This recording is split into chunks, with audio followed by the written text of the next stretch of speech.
Alright, what's up everybody? Back with another edition of Everyday Hoops. Hope you guys are having a good one. So, day one of free agency has been wrapped up. We had a lot of signings, a lot of the bigger names in this class already signed or agreed to their deals. And yeah, we're going to talk about day one of free agency.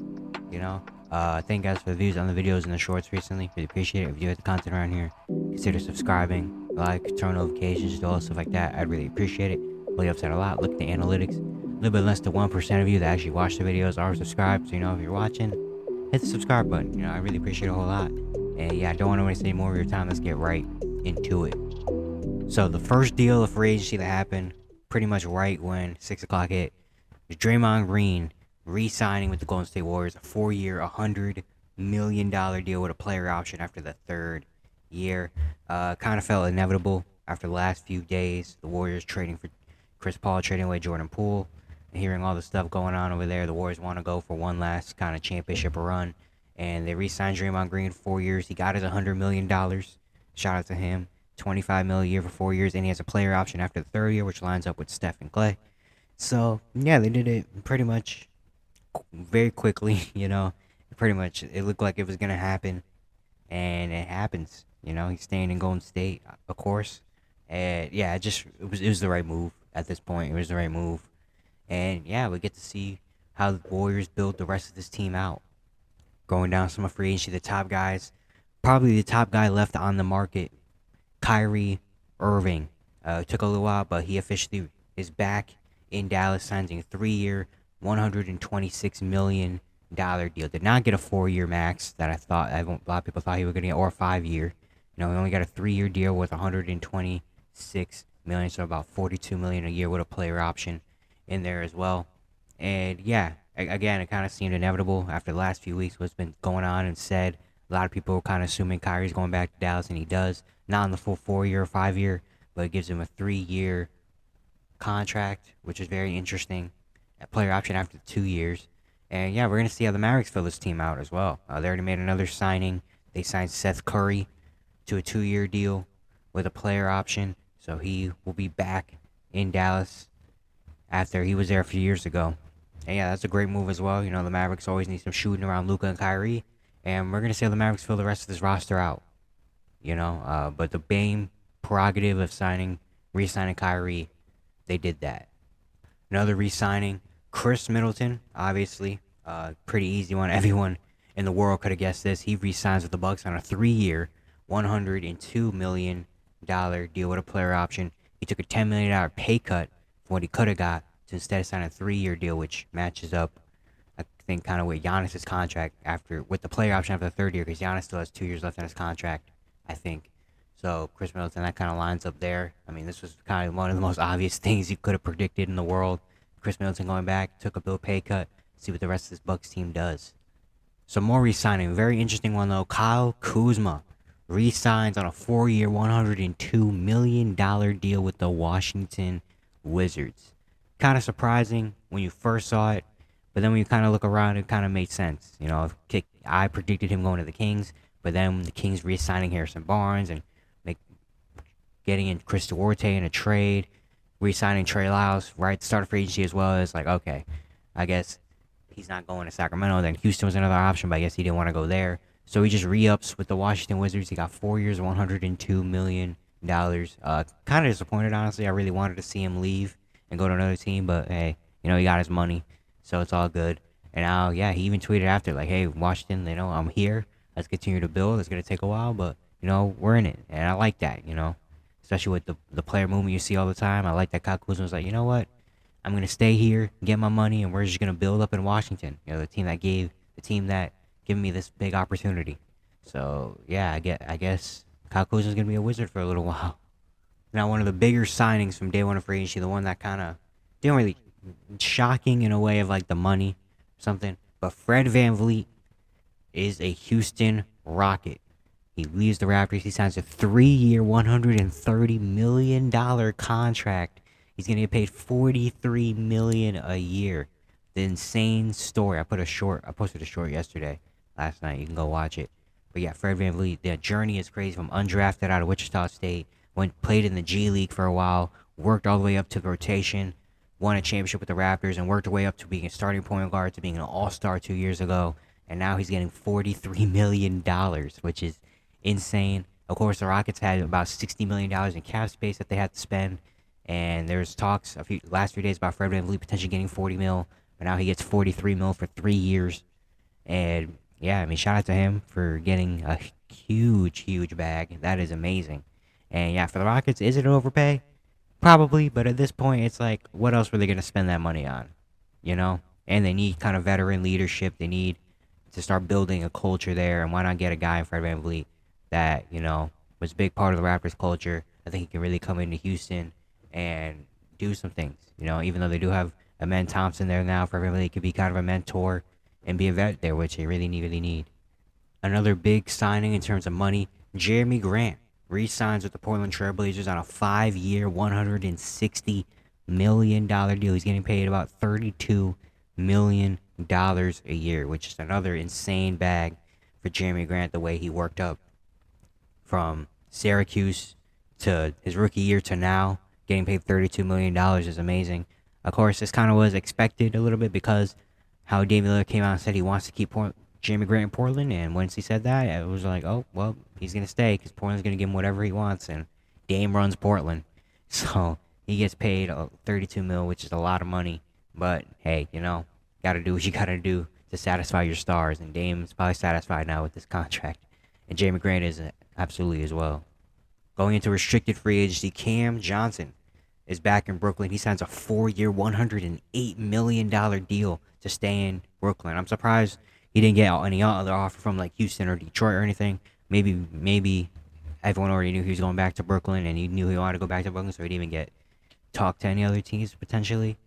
But yeah, he's getting paid about $27 million a year, which is crazy. Another big bag for Cam Johnson, a really good role player, obviously. Mikal Bridges came out and said we better keep Cam, And so yeah, it just makes sense, for the Nets to keep Cam Johnson and keep building that team up to what it is right now.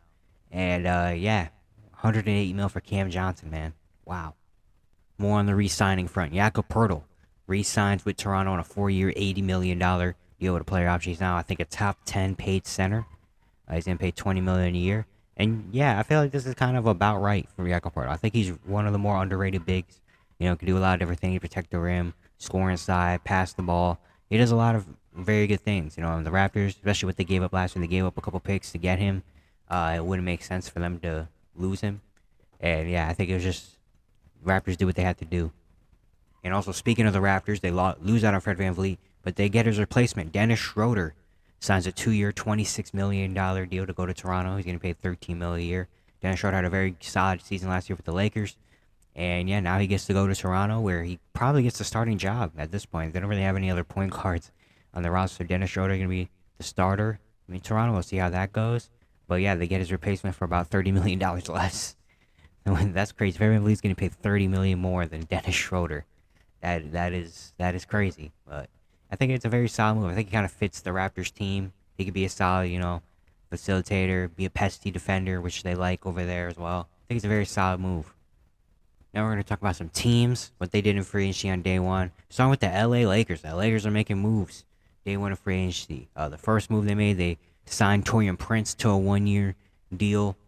Taurean Prince got his team option declined by Minnesota. And now I think it's just a very solid pickup. A wing player that is a very solid defender, can shoot the ball pretty well, can rebound very well. And yeah, he's going to be a solid role player, solid wing, 3-and-D kind of player for the Lakers. I think it's a very solid move. And then they came out and signed Gabe Vincent to a 3-year, $33 million deal. That was probably one of the more surprising deals for day one of free agency. I did not expect Gabe Vincent to be a Laker, but another very good deal. They only getting $11 million. I thought he probably could have got a little bit more than that. I'm not saying he was going to get 20 or something, but I thought he could have maybe got a 15, 16, something like that. But he ends up getting 11 and goes to LA. He had a very good playoff run, had a very good season last year. And yeah, the Lakers get another shooter. He was really good. He was on fire shooting the 3-ball last year in the playoffs, especially in that series against the Knicks. Against the Celtics, had some solid games as well. And yeah, Lakers get some more shooting and a solid guard around LeBron and them. They also re-signed Rui Hachimura to a 3-year, $51 million deal. I was very interested to see what Rui did in free agency because I didn't really know what was going to happen. But he re-signed to the Lakers. I think it only makes sense. He said he wanted to work out. He was working out with Phil Handy, and he gives a lot of credit to Phil Handy for what he did last year in the playoffs, where he had an amazing showing. And the Lakers get him on a pretty good contract. 51 mil for Rui is very, very solid. I think they really wanted to keep him around, especially with Kyrie gone now. They're probably going after more of the role players and try to build a really good all-around roster around LeBron and AD. So I think Rui was a great pickup. And then they pick up Cam Reddish on a 2-year deal, which I'm not really surprised at. After I saw Cam Reddish was not going to get the qualifying offer from Portland, will be unrestricted, and the Lakers are interested, I was like, yeah, he's going to be a Laker. And he ends up being a Laker. I think it's a very solid move as well, taking a chance on a young guy. The Lakers have done this the past few years. They did it with Malik Monk 2 years ago. Did it with Lonnie Walker last year. Now they're going to do it with Cam Reddish this year. Take a chance on a young player that had a lot of potential. Didn't really show that much. They take a chance on him, sign him to a smaller contract, and give him a lot of opportunity. If you saw what we did with Malik Monk, where the Lakers got him, he played really well. Then got a contract with the Kings and played very well. Last year, Lonnie Walker came in, did pretty well, and now he's probably going to get a solid deal. And now they're going to do it with Cam Reddish, solid player, wing player, about scoring ability, shooting his ability, his defensive potential. I think he's going to be very good over there. He's kind of not going to be asked to do that much. He's going to be asked to shoot the ball and play defense. And if he can do that well, then, it'll look like an amazing sign, especially for the money he got. He barely got anything, So I think it's a really good signing from LA. And the Lakers really did some work on day one. Next, I want to talk about the Phoenix Suns. Obviously, they made the big trade for Bradley Beal in the offseason a few weeks ago, and they didn't have a roster. They had like 5 players on their roster. So they made a lot of signings. First thing, they re-signed Josh Okogie, and they re-signed Damian Lee to some contracts, which they both play well. Josh Okogie really played well, surprisingly, in Phoenix. A lot of energy plays, getting to the rim, really good defense. That was really good. Damian Lee was a great shooter last year for the Suns, so that was great taking those two up. But then they also signed some pretty solid role players. Drew Eubanks was their first signing. They signed him to a 2-year deal with a player option. He had a very solid stint with the Portland Trailblazers last season as a big center that could do a lot of different things, so I really like that move. They also picked up Keita Bates-Diop, who had a really good season with the Spurs last year as well. They gave him a 2-year deal with a player option. I think he'll be a very just hard-working wing that can defend, while also score in the basket and shoot the ball. They also signed Chimezie Metu to a 1-year deal. I think he had a very solid outing with the Kings the last few years. Another high-energy, hard-working wing player. And then Yuta Watanabe was an amazing signing. They signed him to a 1-year deal. He was the shooter. Yuta the shooter. He's going to stand in that corner and knock down threes, and that's all they really need him to do. And if you do it the way he did it last year in Brooklyn, this is going to be an amazing signing. And the Suns are really filling out a solid bench, not with big names or anything, but just with really solid, hard-working role players that are going to do what is asked of them to do. And I think that's a great start for the Suns. Still have a few more spots open, so we're going to see what they do. And they still have DeAndre Ayton potentially with the trade. I don't know. But the Suns build a pretty solid bench, throughout the first day of free agency. We also got to talk about Bruce Brown. I almost forgot, honestly. But Bruce Brown left the Denver Nuggets. He signs a 2-year, $45 million deal with the Indiana Pacers. It was reported, I think, before free agency yesterday that the Pacers were looking at maybe offering Bruce Brown $20 million, and they did it. They offered Bruce Brown $20 million, and he accepted, obviously. Bruce Brown was a key contributor last year to the Nuggets championship run. One of the best probably the best 6 man in the playoffs last season. And now he gets paid $20 million with the Indiana Pacers. It's going to be a very interesting look for the Pacers because they have a lot of kind of wing players at his position. But also the thing about Bruce Brown is he's kind of positionless. He can kind of play anywhere. I mean, he was the starting center for the Brooklyn Nets 2 years ago. So, he could kind of do everything. I'm very happy for Bruce Brown getting his money. I think it's a very solid get for Indiana, who had a lot of cap space and just had to use it. So why not go get Bruce Brown and see what he can do? And so the Nuggets lose out on Bruce Brown.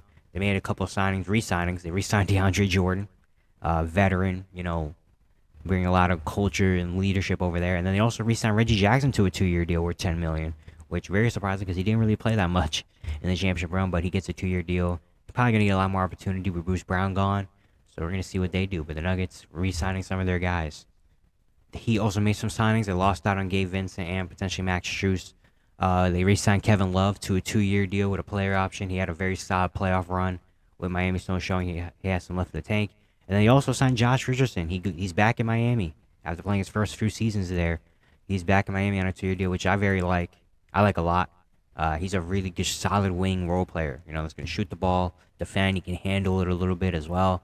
I think he really fits in with Miami. He obviously played for them, and it's just a very solid, signing. The Heat need kind of more wing depth, so Josh Richardson being there is really cool. Even though they lost out on both of those guys, they got those two, and they also traded away Victor Oladipo to the Thunder as a salary dump. So really interested to see what Miami does now, after those moves. Another team that was kind of active in day one, the Cleveland Cavaliers. Their first move, they re-signed Caris LeVert to a 2-year, $32 million deal. Even though he didn't have the best time in Cleveland, I mean, why not? He's got potential to be a scoring punch off the bench. And for only $16 million, why not go get Caris LeVert? And then they also signed Georges Niang to a 3-year, $26 million deal. The Cavs' biggest need was shooting.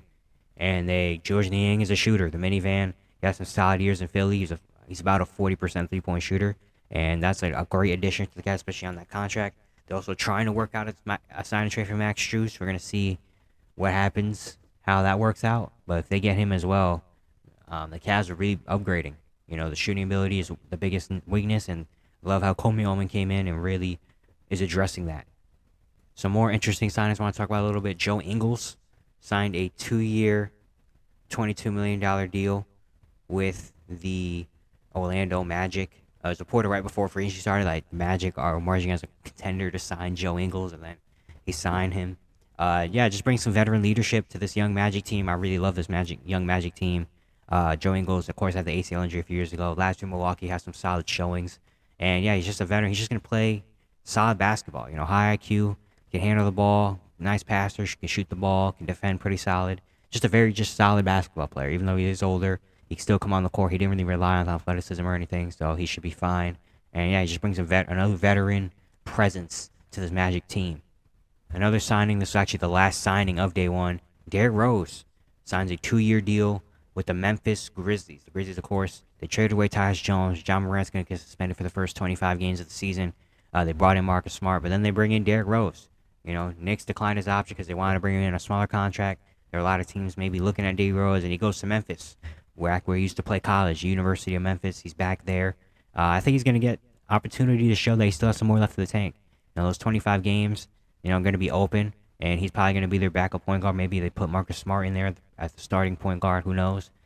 But I think, Derrick Rose is going to show a lot left in the tank. He can mentor John Morant, another veteran leader to add to this Grizzlies team, which they really need. I think it's a very good signing for Memphis, and I'm happy that D Rose can go to a team where he gets some opportunity. But the rest of it, I'm going to quickly run down through the rest of these signings that don't really, not saying don't matter, but I just don't have too many opinions about. But in case you missed them, here it is.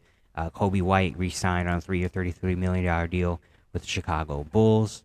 We got the Timberwolves signing Troy Brown Jr. and Shake Milton, both to 2-year deals. Very solid role players over there. The Bulls also signed Javon Carter to a 3-year, $19 million deal. That's a solid move. 3-and-D guard for them. Trey Jones re-signed with the Spurs on a 2-year, $20 million deal. The Wolves also re-signed Nickeil Alexander-Walker to a 2-year deal.